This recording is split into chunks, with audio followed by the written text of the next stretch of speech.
مجھے معدے پٹھوں اور سر کا مسئلہ ہے، درد رہتا ہے، بہرحال زمزم سے بڑا کوئی علاج، زمزم پیو، لیکن یقین بھی تو ہونا۔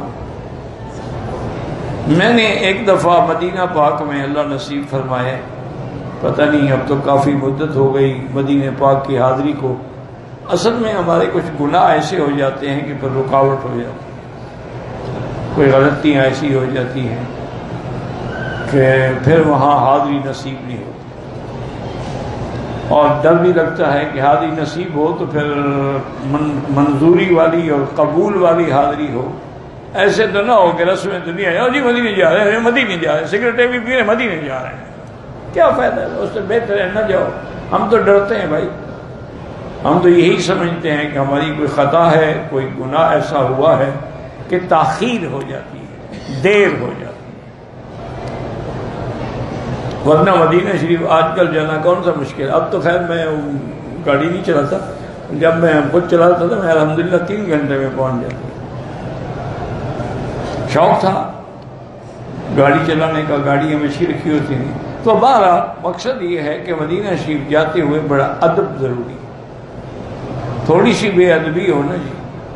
تو میرے والد صاحب رحمۃ اللہ علیہ سارا سال مکے میں درس دیتے تھے، 2 مہینے مدینے میں گزارتے تھے، رجب اور شعبان۔ رمضان شریف کا پہلا روزہ رکھ کے احرام باندھ کے پھر تشریف لے آتے تھے تاکہ رمضان کا عمرہ ہو جائے، اور وہ بھی مدینہ شریف سے ہو۔ تو وہ 2 مہینے وہاں نہیں پڑھاتے تھے، بڑا زور لگایا طلباء نے، دوستوں نے، ساتھیوں نے، حضرت مہربانی کریں 2 مہینے پورے آپ مدینہ پاک میں بیٹھے رہتے ہیں، ہم لوگ آپ کے درس سے محروم ہیں۔ میں نے ایک دن پوچھ لیا، میں نے کہا ابا جان کیوں؟ فرمایا بھائی یہ جگہ پڑھنے کی ہے، پڑھانے کی نہیں، یہاں ڈر لگتا ہے، آواز بھی اونچی ہو گئی تو ہم برباد ہو جائیں گے، پھر کیا کروں گا؟ میں نہیں پڑھا سکتا، کسی اور عالم پڑھاتے ہیں، ان کی ہمت ہے، میں نہیں پڑھا سکتا، اگر آواز میری اونچی ہو جائے گی پھر کیا ہوگا؟ اللہ اکبر اللہ۔ آج کل تو لوگوں کو احساس ہے ہی نہیں نا جی، ان کو تو پتہ نہیں کہاں جا رہے ہیں، کیوں جا رہے ہیں۔ پہلے ہمارے اکابر جو تھے نا جی، یاد رکھیں، اونٹوں پہ سفر ہوتا تھا 20 دن۔ اچھا کبھی کبھی ایسا بھی ہوتا تھا، بارشیں آتی تھی نا تو راستے میں فلڈ آ جاتا تھا اور سارے ندی نالے بھر جاتے تھے، تو مہینہ مہینہ بیٹھے رہتے تھے کہ پانی خشک ہو تو گزریں۔ یہ تو اللہ حکومت سعودیہ کو جزائے خیر دے کہ انہوں نے وہ سارے ماشاءاللہ پلیں بنا دی ہیں، ندی نالے بنا دی ہیں، جہاں جہاں سے سیل گزرتی ہے وہاں پل بنا دی، پانی نیچے سے گزر گیا، ورنہ تو 1 مہینہ لگ جاتا۔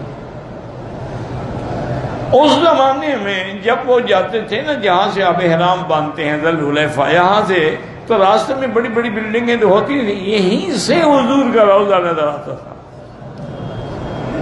تو علماء اونٹ سے سواری سے اتر جاتے تھے اور پیدل جاتے تھے، کبھی اب حضور کے روضے کے سامنے اب ہم سواری پہ سوار ہیں۔ تم نے اس دفعہ اس طرح کبھی حاضری دی ہے؟ تمہیں کیا ہے، پینٹ شرٹ پہنی ہوئی ہے، کلین شیو ہے ماشاءاللہ، تازہ داڑھی پہ اس طرح پھروا کے پھر حضور کے سامنے جاتے ہیں۔ انا للہ و انا الیہ راجعون۔ دعا کریں اور دعویٰ کرتے ہیں کہ ہمیں کملی والے سے محبت ہے، جب تمہیں ان کی شکل ہی پسند نہیں ہے، محبت کیسے ہے؟ تمہیں کیسے محبت ہے؟ کیسے تم نام چومتے ہو؟ داڑھی تم اڑا کے پھینک دیتے ہو اور نام چوم رہے ہو، انگوٹھے چوم رہے ہو۔ خدا کا خوف کرو، توبہ کرو، استغفار کرو۔ اللہ اکبر اللہ اکبر۔ تو میں بہرحال مدینہ منورہ میں تھا، مسجد نبوی میں، تو زمزم کے ڈور رکھے ہوتے تھے نا، میرا خیال ہے کہ میں بھی زمزم پی لوں۔ میں نے دیکھا ایک فقیر بیٹھا ہے مجذوب، زمزم کا پانی گلاس ہاتھ میں پکڑا ہوا ہے، میں اس کی شکل دیکھ کے سمجھ گیا کہ یہ کوئی اللہ والا ہے۔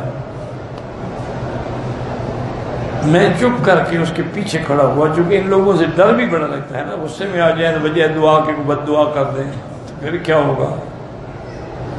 میں پیچھے آ کے کھڑا ہو گیا، اس نے گلاس ہاتھ میں پکڑا اور فوراً ایسا کلمہ کہا نا، مجھے تو آج بھی یاد آتا ہے نا، مجھے وہ لطف آتا ہے اس کے کلمے کا کہنے لگا کہ یا اللہ صدق قول حبیبک واشف عبدک، یا اللہ اپنے حبیب کی بات کو سچا کرو، مجھے شفا دو۔ آپ کے حبیب نے کہا ہے نا کہ شفا ہے زمزم، تو اپنے حبیب کی بات کو پورا کرو۔ اس کے بعد نے زمزم پیا، تو یقین ہو تو شفا ہو۔ اور ایک بات یاد رکھنا، جن کو زمزم زیادہ نہ پی سکے نا، یہ علامت ہے کہ وہ منافق ہے۔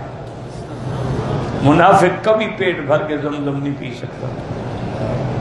اللہ پینے ہی نہیں دیتے کہ پاک چیز ناپاک چیز میں اندر کیوں جائے۔ اس لیے ہر نماز کے بعد زمزم پیا کرو۔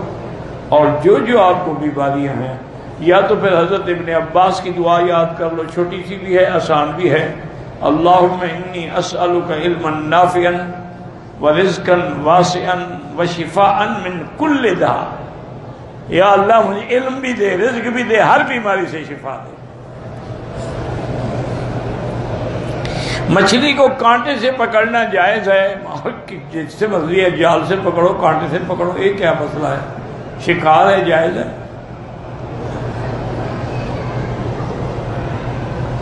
جان بوجھ کے بلا عذر بھی اگر روزہ توڑا، اس بھی کفارہ نہیں ہے، قضا کرنا پڑے گا، گناہگار ہے۔ تمہارے دماغ میں ایک بات نہیں بیٹھتی تو میں کیا کروں؟ جہاں کفارہ لکھا ہوا ہے وہاں مجھے دکھاؤ گے کیوں روزہ توڑا اور کفارہ کیوں ہے۔ اگر کوئی عورت ہے وہ جنابت کی حالت میں ہے، اسی حالت میں کھانا پکائے تو کھانا پکانے میں کیا، اس کے ہاتھوں میں تو جنابت نہیں ہے نا، لیکن اچھی بات نہیں ہے۔ پہلے تو میری بیٹیاں بغیر وضو کے بچوں کو دودھ ہی نہیں پلاتی تھی، تو پھر بچہ بھی عبد القادر جیلانی پیدا ہوتا تھا۔ اب تم حیض کی حالت میں اور جنابت کی حالت میں اور میاں کے ساتھ اسی حالت میں لیٹے ہوئے بھی دودھ پلاتی رہتی ہو۔ بچے بھی اللہ کی رحمت سے کریکٹر تو بنیں گے، وہ عالم نہیں بنیں گے۔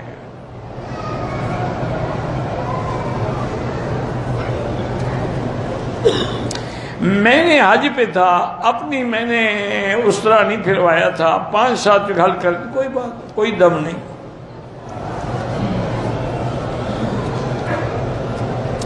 اللہ ہر مسلمان کو شفا عطا فرمائے۔ نماز کی نیت، ہر عمل کی نیت کا مقام دل ہے۔ زبان سے صرف یاد کرنا ہوتا ہے کہ آدمی بھول نہ جائے، اسی دل والی بات کو یعنی آپ دہرا کے پکا کر رہے ہیں، ورنہ نیت کا مقام دل ہے۔ عقیقے میں بڑے جانور بھی کر سکتے ہیں، بالکل کر سکتے ہیں۔ میری بیوی کا انتقال ولادت کے وقت میں ہوا، انشاءاللہ اللہ ان کو بھی شہید کا درجہ دیں گے۔ بوسکی کا کپڑا پہننا بالکل جائز ہے، یہ وہ بوسکی نہیں ہے جو حرام ہے۔ بوسکی وہ حرام ہے جو کیڑے سے ریشم نکلتا ہے، وہ آپ کو یہاں اگر ملے بھی نہ تو 500 ریال میٹر سے کم نہیں ملے گا۔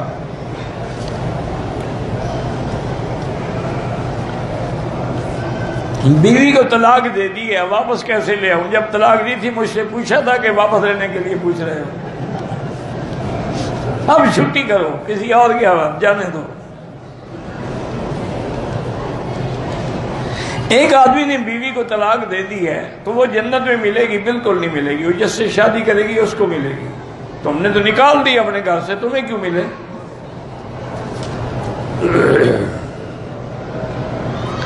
حائض والی عورت مدینے پاک سے، اس کی واپسی جدے سے ہے اور مکے میں ٹھہر نہیں سکتی، پھر عمرے کی نیت نہ کرے، کیونکہ اگر نیت کر دی تو پھر عمرہ کرنے تک اس کو رہنا پڑے گا۔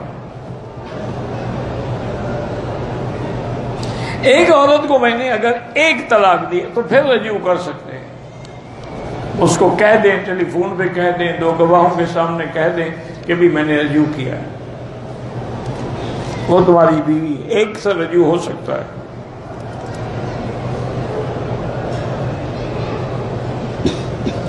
طلاق ملنے کے بعد اگر طلاق رجی ہے تو گھر سے نکلے ہی نہیں، اگر مغلظہ ہے تو پھر وہ گھر سے نکل سکتی،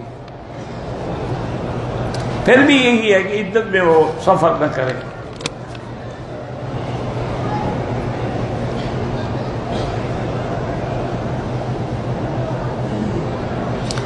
بہرحال میری بیوی کا آپریشن ہوا ہے، 2-2.5 ماہ کا لوتھڑا جو تھا وہ کاٹ کر نکالا گیا ہے۔ اللہ پاک اس کو شفا دے اور اولاد نرینہ عطا فرمائے۔ یہ ہوتا ہے، ایسا کوئی مشکل نہیں ہے۔ میں کل ہی پڑھ رہا تھا، شاید میرے کسی بھائی کے کام آ جائے،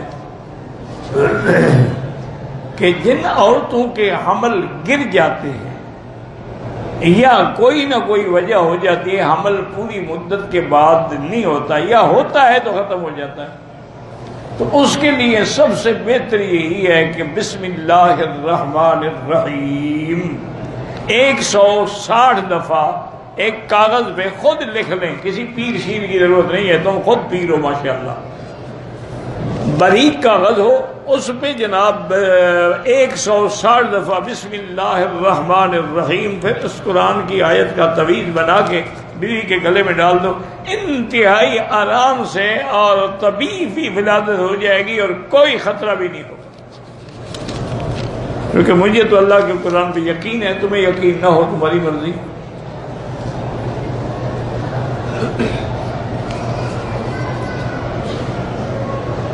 عمرے کے لیے آئے، ہمارا بیٹا بیمار ہے، اللہ شفا عطا فرمائے۔ کوئی ایسا وظیفہ بتلائیں کہ مجھے احتلام نہ ہو، شادی کر لو نا، احتلام نہیں ہوگا، وظیفے کی کیا ضرورت ہے؟ جب شادی نہیں کرو گے تو وظیفہ کیا کرے گا؟ شادی کر لو، انشاءاللہ احتلام نہیں ہوگا۔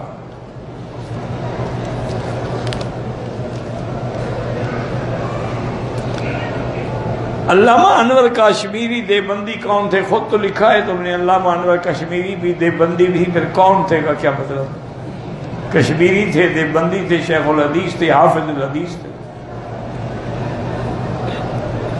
فیض الباری شرح بخاری ان کی بڑی معروف کتاب ہے۔